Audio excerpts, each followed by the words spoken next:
See that little guy back there? This little guy is the donkey. He, or possibly she, is a Renault Master.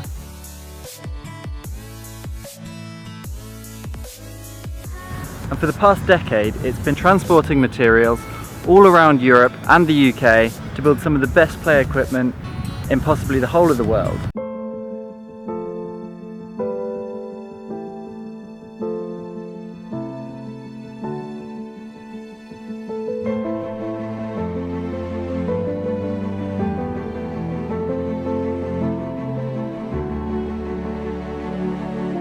Kind of a cool job.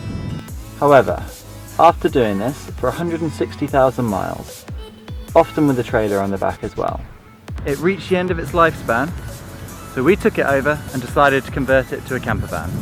It took exactly 1 month, and I'll show you what we've done. My finger off. Can't focus. Just to get a little appreciation of what went into this, here's a 21-second clip showing lots of things that we did to the van during that month. And go.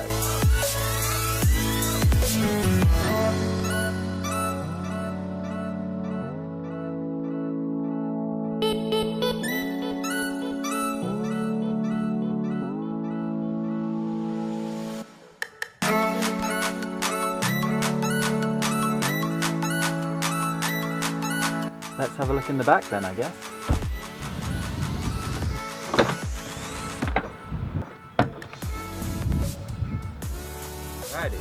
That's our home sweet home rug. This is what the donkey looks like after 1 month of work. I'm going to take you in. And welcome to my home on wheels.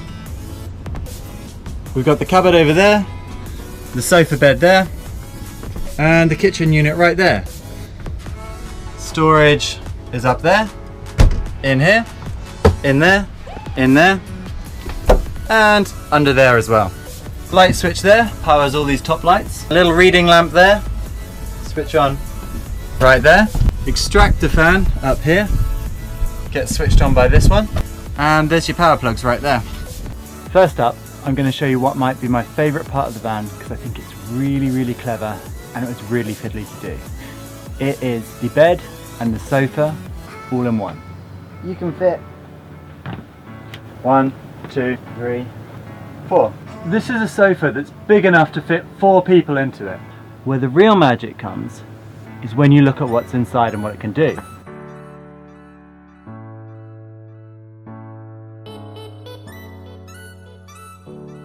This is not only a bed, it is also a storage box. I am 6 foot tall.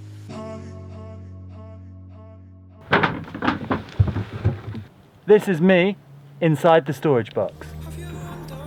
So it's a sofa, it's a massive storage box, and if we slide this out,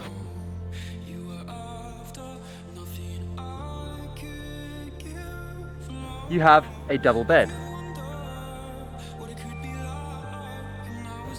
And then chuck a duvet on. And with this, you can rock up absolutely anywhere and put your bed wherever you like it. Right now, I'm sitting on the bed in my van, and there's the sea in Malta, right behind me.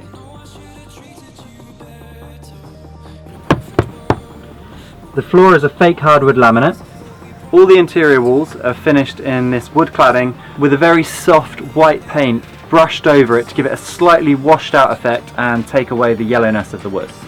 Here's a picture from our time in Australia. This camper van conversion, it was very much an amateur project. I've never done anything like this, and nor has my partner Leah. I'm going to show you what we've got. When you come into the side door of the van, you are met with the cupboard. And in here, we've got a massive double cupboard. Rail up there to hang clothes from. Down here in the lower cupboard, got a couple of shelves. We've got spare fuel, oil, and lots of electronics down there as well. Just to the side of that, we've got a desk right here with 3 drawers. Slide in, slide out. Whoop. Behind the drawers, you can see that is the electronics board right there. On the side of the wardrobe, we have got power sockets. Right here is a USB plug, 1.2 volt and 2.1 volt. It's got a 2.1 amp socket and a 1.2 amp socket. It's got a 2.1 amp socket and a 1 amp socket. This is a 240 volt output, so you can charge laptops here, meaning we can work from anywhere in the world. All of that is run off a leisure battery that doesn't take any draw off the main battery, except for when we're driving. So it means you can never get a flat battery, which is super important, and you can still charge your devices and park up for a few days. Along here, we've got 4 little LED spotlights. This here is a vent for fresh air at night. Very important is our bottle opener, proudly proclaiming that you must drink craft beer. And over on this side, we have a series of cupboards and drawers. You can put cutlery in them, plates, pots, pans, everything else, so that we can cook dinner on our hobtop right here. And this is our sink. When it gets to night time, all we have to do is slide the curtains across and we have complete darkness. Here we go. Now you see the Maltese Sea. Now you don't. And nobody else can see it either, so it just looks like some old work vehicle parked up wherever it's parked up in the middle of the night, and hopefully no one will disturb us. That's kind of it. It's not a big space, so there's not much to show you around. We spent 1 month doing this. Neither of us had any experience of doing anything quite like this. After a month, we decided we'd had enough of working on the van, so instead we decided to drive down to Malta, which is where we are now. The van is not yet finished. However, it could take years and years and years. I could add solar panels and everything else and build it up over time.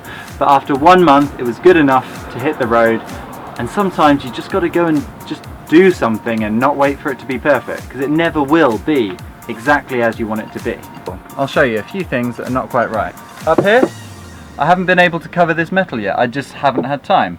That will get covered eventually. The gas hob doesn't have the gas connected, so we can't actually cook on it right now. The sink is in, but the tap and the water system are not yet plumbed up. Tank is fitted right there, but I've got to get the motor going as well. Above the curtain, I want a second rail to cover up this storage space. Again, none of these things are crucial to the van, which is why we just decided that we just get on with it, get out there and hit the road. We have driven this van from England to France to Belgium to Holland to Luxembourg, to Germany, to Switzerland, all the way down through Italy, over to Sicily, and then to Malta. Why did I bother to convert a van if I wasn't going to live in it full time? Since I've been a kid, I always wanted to have a camper van. It was one of those dreams that I had. I built this van now because I wanted to utilise my dad's workshop. He has an amazing workshop where he builds amazing play equipment that goes out all over the world. It was the only time that I could do this to speed up the process of making this van. You don't need an amazing workshop to do this. You can do it with very, very basic hand tools. However, it made it a hell of a lot easier for me. My plan is to work on this van over the next few months and eventually drive it across a continent or two. I would like to take it very, very far east, but not right now. The van is now here, it's done, and when I'm ready to go, the van will be ready too. It's one of those things that you say, I'm going to do it, I'm going to convert a van, I'm going to go here, I'm going to do that, and it just never happens. So I wanted to get on with it, make sure it was done, and now it's almost complete. It needs maybe another 2 weeks of work to finish up all the little details, and then we can go. I kind of love this van. I'm 6 foot tall, I can stand up in it, and I can jump. There's so much space in it, it's super long, I can move around in it, soon I'm going to be able to cook in it, wash my hands, and everything else. When we built this, we chose not to put in a toilet or a shower because we didn't want to deal with the hassle of having to empty toilets and the hassle of dealing with the moisture of a shower. What I intend on doing is putting in a shower hose so that you can take a shower outside of the van so you don't have to deal with all that moisture inside. As for the toilet, I don't want to be driving around in the van, going around the corners with all that stuff slopping around everywhere in the back. If that thing exploded, I would just leave the van on the side of the road. That's it. This is my camper van, the Renault Master, that took 1 month to build. It was built by a beginner as an amateur project, and I'm pretty happy with how it turned out. What I wanted to show with this project is you don't need to be an expert in carpentry in order to have a go and just do your best. This is definitely true of life. Get out there, get involved, and see what happens.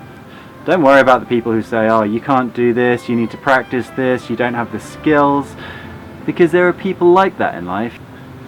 And life is much better if you just shut those negative people out. You up. And this one. It has been an awful lot of fun to make, and I hope it's going to be an awful lot of fun to drive as well. Hopefully in a few months I'll be taking this for a big long ride, much longer than the ride to Malta. And if you're thinking of converting a van yourself, today is a really good day to start, because if you wait till tomorrow, it might never happen.